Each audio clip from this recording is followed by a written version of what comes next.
और यहाँ तो आदमी महाराज बस पूछो पास्ता बना देते ठाकुर जी के लिए। अभी हम ऑस्ट्रेलिया में थे तो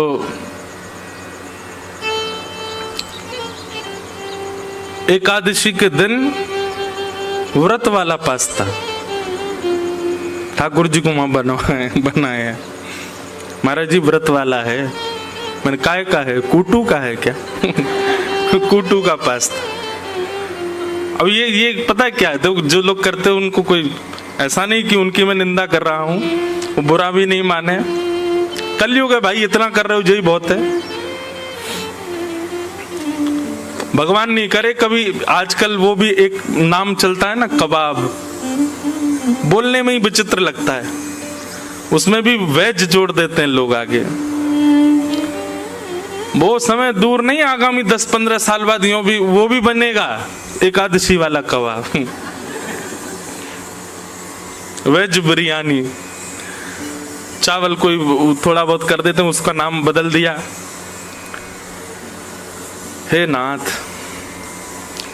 ठाकुर जी कभी कभी सोचते तो होंगे भाई तू काय को कर रहा है एकादशी, कुछ जरूरी थोड़े, ऐसा तो नहीं कि तेरे करने से ही मैं प्रकट होऊंगा, मत करे, इससे बढ़िया तो खा, बढ़िया प्रेम से रोटी खा ले, काय को बना रहा है भाई एकादशी वाला सब सामान। व्यक्ति अपने स्वाद के लिए ठाकुर जी का भोग लगा देता है, कई बार उसको प्रिय लगता है इसलिए ठाकुर जी को भोग लग जाता है। और महाराज हम कहाँ गए, जहां हम बैठे हैं महादेव की भूमि, इनके नाम पे तो महाराज क्या क्या करते हैं लोग।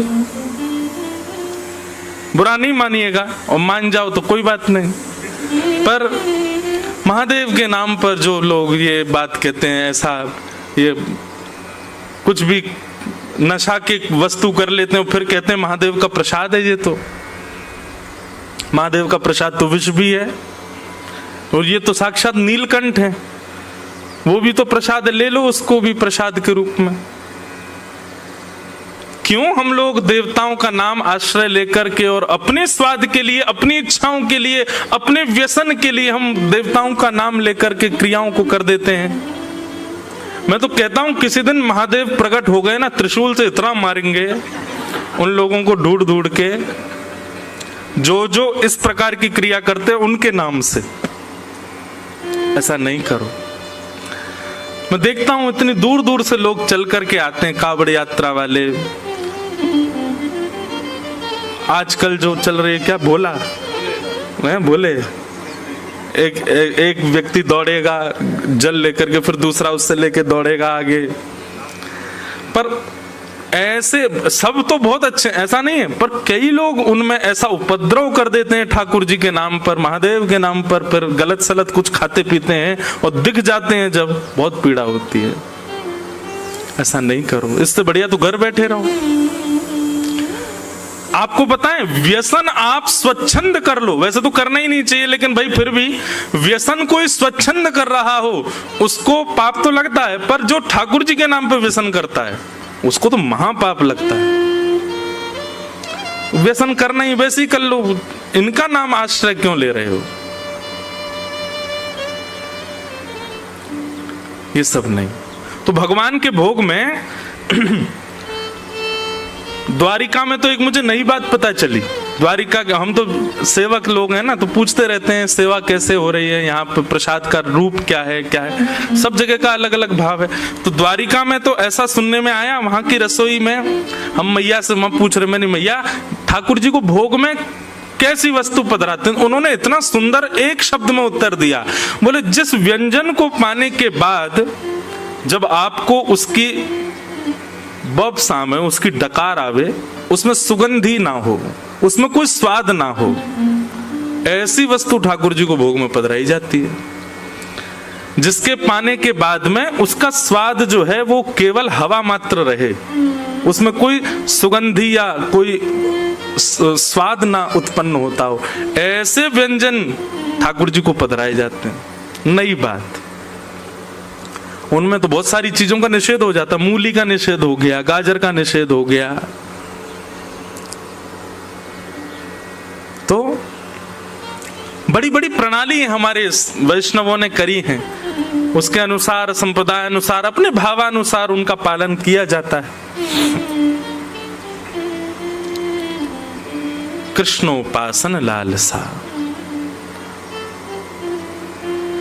द्वारिका में नारद आदि संत क्यों विचरण करते हैं? बोले कृष्ण की उपासना की लालसा से।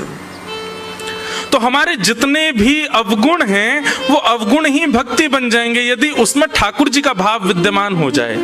क्रोध है, यदि वो संसार मनाओगे ठाकुर जी से हो जा नाथ। सुना है तारे हैं तुमने लाखों, हमें जो तारो तो हम भी जाने।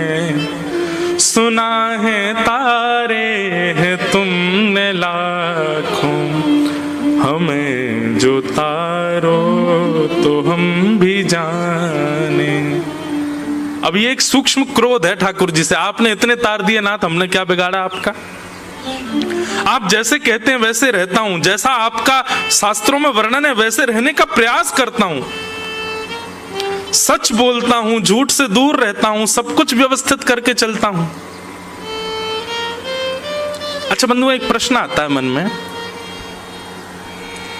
बहुत ध्यान से सुनना। हमको भी 1 महीना बाद माइक मिला है ना। आज हम 1 महीना बाद, 1 महीना से सबसे ज्यादा याद आई मुझे व्यासपीठ की। इतना स्मरण हो रहा था कब बैठूं, कब कुछ सुनाऊं। वहां पे भी सुनाता था, करने तो आराम गया था, 2 दिन में ही आराम हो गया मेरा। तीसरे दिन से यूं लगे अब तो आराम, अब तो नींद ही नहीं आ रही, क्या करें।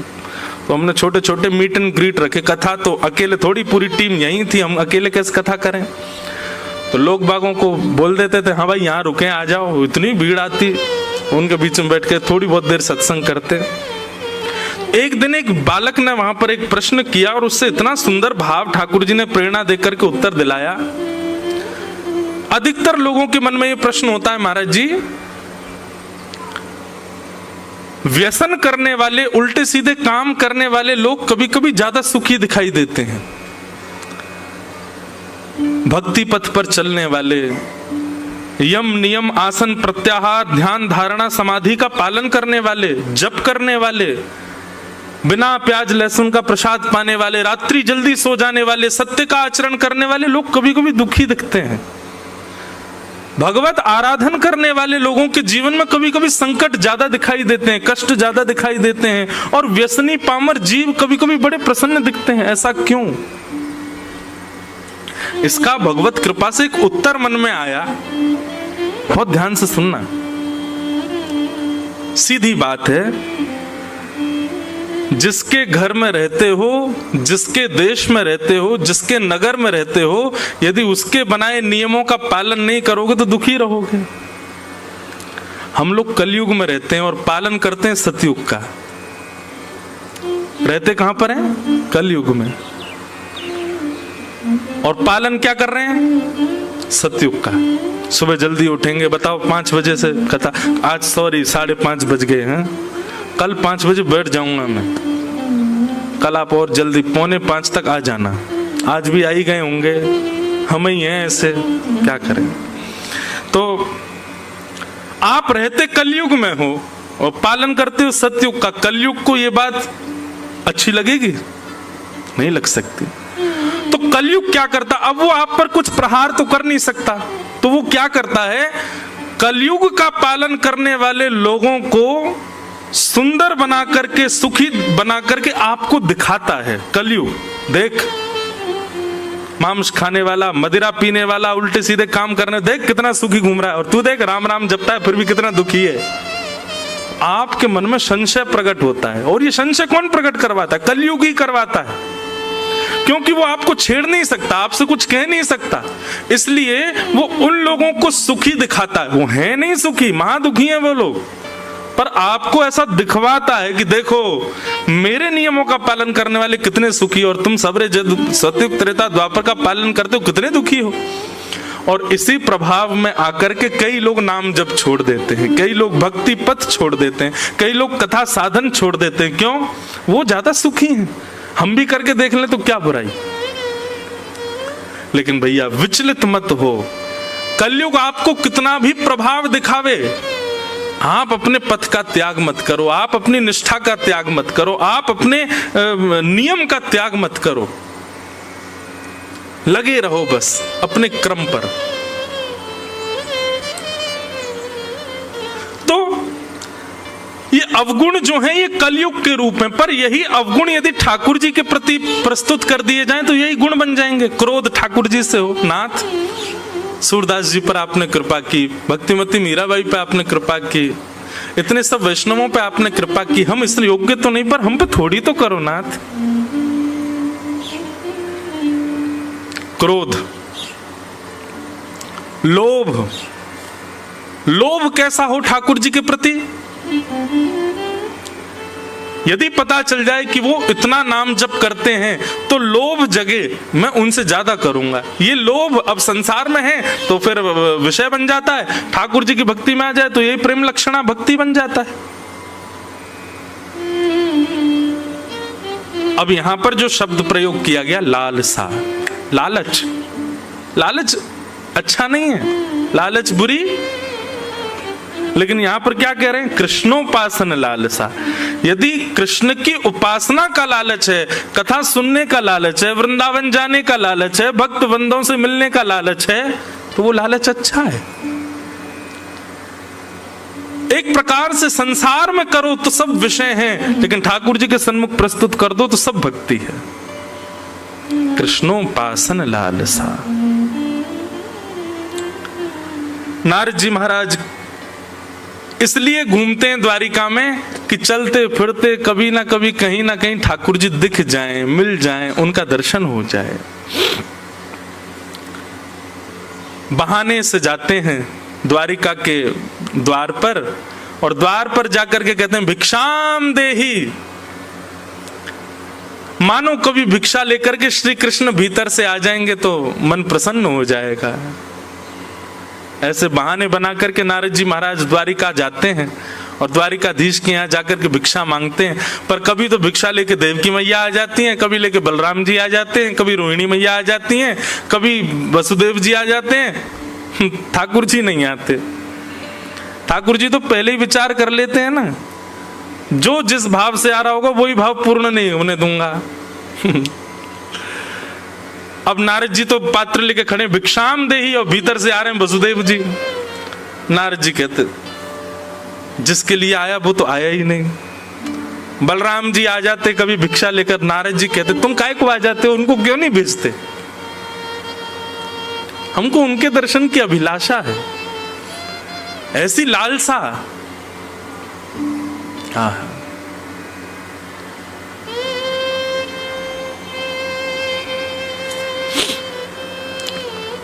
श्री नारद जी आज जब गए भिक्षा लेने के लिए तो वसुदेव जी आए, भगवान श्री कृष्ण के पूज्य पिताजी, और भिक्षा लेकर के जैसे ही आए, भिक्षा देकर के उन्होंने नारद जी के चरण पकड़ लिए। बोले हे नारद जी, मेरे मन में कुछ संशय हैं, कुछ प्रश्न हैं, कुछ भाव हैं, आप मेरे पास बैठो, मुझे आपसे पूछना है। और यहीं से नवयोगेश्वर संवाद प्रारंभ होता है। नारद जी बोले क्या संशय है आपका, बताओ।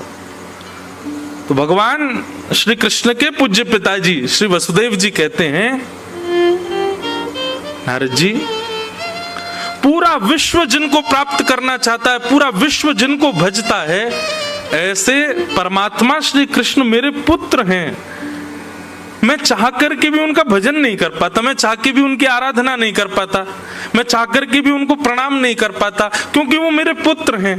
तो मैं कैसे उनकी भक्ति करूं, मैं कैसे उनका आराधन करूं, मैं कैसे उनको प्रणाम करूं, मैं कैसे उनका वंदन करूं। कृपा करके आप वैष्णव हो, आप मेरा मार्गदर्शन करो। कैसा प्रश्न है वसुदेव जी का, अपने पुत्र को भजना चाहते हैं, वो प्रश्न कर रहे हैं। तब नारद जी महाराज कहते हैं, बोले इस प्रश्न के उत्तर में तो मैं आपको वो संवाद सुनाऊंगा जो एक बार राजा निमि को 9 योगेश्वरों ने सुनाया था। यही नवयोगेश्वर संवाद। और यहीं से श्री नारद जी महाराज योगेश्वर संवाद कहना प्रारंभ करते हैं।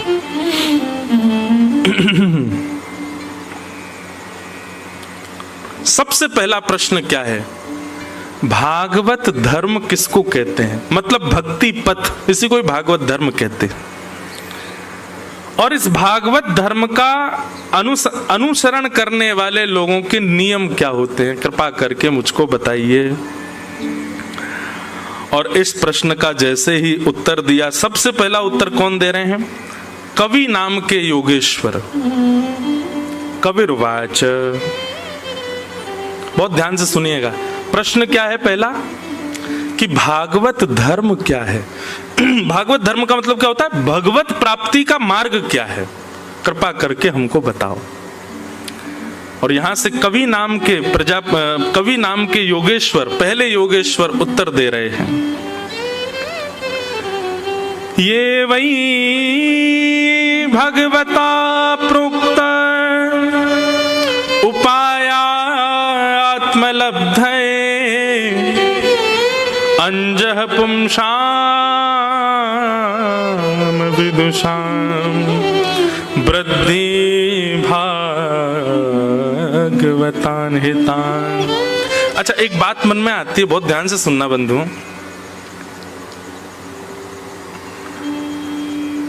भक्ति में सबसे बड़ी उपलब्धि क्या है, श्री कृष्ण की प्राप्ति सबसे बड़ी उपलब्धि है? नहीं। तो जिन ने नहीं कहा है वो उत्तर दो, क्या है फिर? जिन लोगों ने मना किया कि कृष्ण की प्राप्ति सबसे बड़ी उपलब्धि नहीं है, तो फिर उत्तर बताओ क्या है सबसे बड़ी उपलब्धि?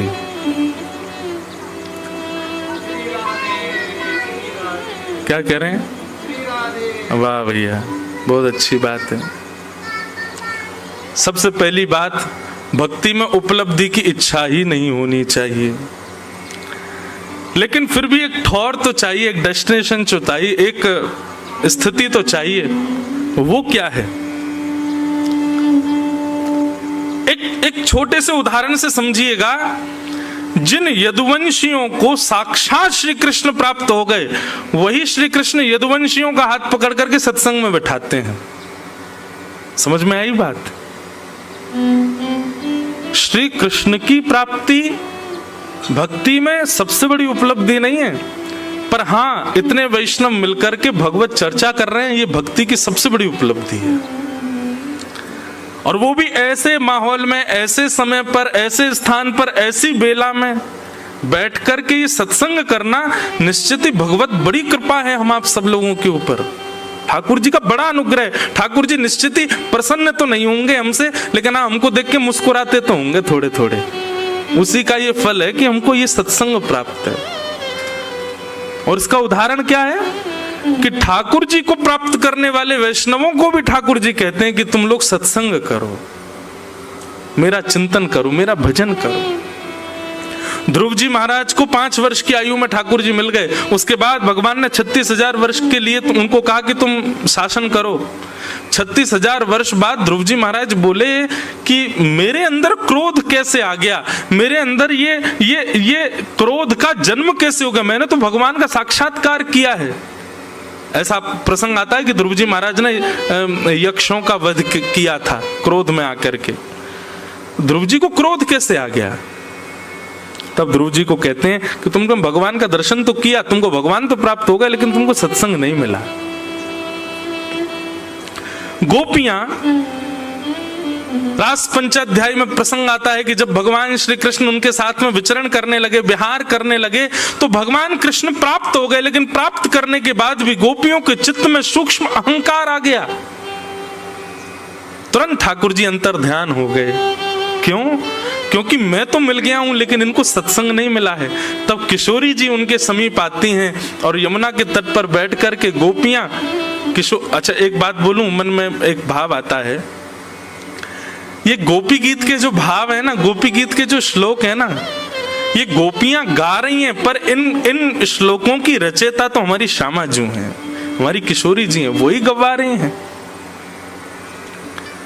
तो कृष्ण तो मिल गए गोपियों को, लेकिन उसके बाद भी गोपियों के चित्त में अभिमान तो आ गया। तो एक बात निश्चित हो जाती है कि भगवत प्राप्ति ये भक्ति में उपलब्धि नहीं है, क्योंकि ठाकुर जी के मिलने के बाद भी कई भक्तों में दोष प्रकट हुए हैं।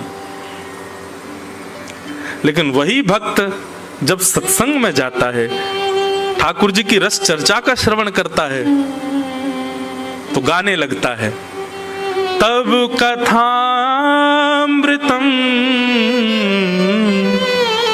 तप्त जीवनम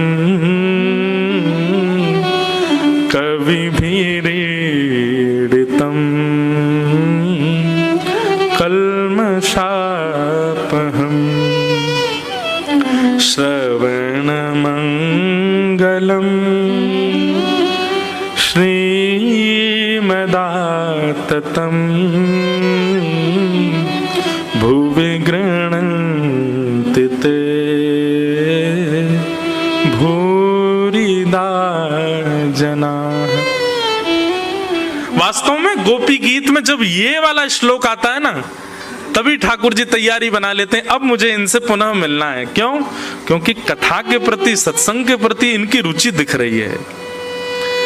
ठाकुर जी जब देख लेते हैं कि भाई इसमें सारे गुण हैं, खूब जप करता है, खूब तप करता है, यज्ञ करता है, अनुष्ठान करता है, तिलक स्वरूप करता है, पर कथा में इसकी रुचि नहीं है, तो ठाकुर जी कहीं ना कहीं अपने आप को दूर ही रखते हैं। लेकिन बाकी के साधनों में इतनी रुचि नहीं है, कथा श्रवण में बड़ी रुचि है, तो ठाकुर जी पहले ही आड़े आ जाते हैं, बोले इसको दर्शन तो मुझे देना। सत्संग इतना प्रिय, क्योंकि ठाकुर जी जानते हैं कि सत्संग ही वैष्णव का शुद्ध निर्माण करता है। गैर सत्संगी व्यक्ति कितने भी नियम साधन करता हो, उसके अंदर अपराध रहेगा ही रहेगा, लेकिन सत्संगी व्यक्ति अपराध विमुक्त हो जाता है, क्योंकि सत्संग बता देता है, बोध करा देता है क्या सही, क्या गलत, क्या उचित, क्या अनुचित।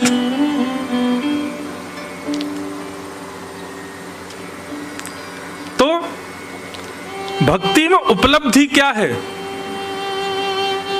आप रात्रि में सो रहे हैं और नींद नहीं आई, तो नींद ना आने पर आप सोशल मीडिया नहीं देख रहे हो, नींद ना आने पर आप YouTube पर जाते हो, किसी अच्छे रसिक जन की सुंदर वाणी चला करके उसको श्रवण करने लगते हो। ऋषिकेश से दिल्ली की ड्राइव कर रहे हैं तो गाड़ी में कोई भद्दे गीत ना चला करके किसी भगवत रसिक की वाणी सुनते हुए जा रहे हो। अपने समय में, अपने जीवन में, अपने दिन में एक क्षण का भी अवकाश जब मिलता है, एक क्षण के लिए भी जब आप खाली होते हो, उस क्षण में आप अपनी इंद्रिय विषयों की तरफ ना जाकर के भगवत वार्ता को प्रायोरिटी देने लग जाओ, तो समझ जाना अब भगवत उपलब्धि प्राप्त हो रही है। अब आप भक्ति के पथ पर अग्रसित हो गए हो। एक प्रकार से ये कह दूं तो जैसे पथ पर चलते हैं तो माइलस्टोन आते हैं ना, इतनी दूरी और रह गई, इतनी दूरी और रह गई। जब ऐसी स्थिति हो जाए कि आप नींद ना आने पर, मार्ग पर चलते हुए अपने दिन के अवकाश में सत्संग को प्रायोरिटी देते, तो आप पहला माइलस्टोन पार कर चुके हो, अब ठाकुर जी के और समीप आ चुके हो। वही बात यहां पर कह रहे हैं, भगवतः प्रोक्तः उपाय आत्मलब्धये अंजः पुंसाम विदुषाम वृद्धिम भागवतान हितान। निमि राजा ने प्रश्न किया कि भागवत धर्म क्या है, और कवि नाम के योगेश्वर कहते हैं कि ठाकुर जी के द्वारा बताई गई जो वाणियां हैं, ठाकुर जी के द्वारा कहे गए जो प्रसंग हैं, उन प्रसंगों पर अमल करके उनका जीवन में पालन करना और नेत्र बंद करके ठाकुर जी ने जो कह दिया उसको करने लग जाना, यही भागवत धर्म है। उस पर किंतु परंतु प्रश्न चिन्ह नहीं है। ठाकुर जी यदि अपने प्रवचन में कह रहे हैं गीता में, कर्मण्येवाधिकारस्ते मां फलेषु कदाचन, हे अर्जुन तुम्हारा अधिकार केवल कर्म पर है, फल की चिंता मत करो। फल देने का अधिकार मेरा है, तो इसका पालन होना चाहिए कि फल की चिंता मत करो, ठाकुर जी देखेंगे, हम बस कर्म करें। भगवान यदि अपने प्रवचन में कह रहे हैं कि ये अपराध है, ये पाप है, ये दोष है, तो निरंतर उनका ध्यान करके वो ना करना, और जो ठाकुर जी की आज्ञा है उस पर नेत्र बंद करके चलने लग जाना, यही भागवत धर्म है। बंधुओं, भक्ति में सबसे ज्यादा आवश्यक यदि कुछ है तो वो है विश्वास, अटूट विश्वास। हमारे सूरदास जी गाते हैं, बहुत सुंदर भाव है।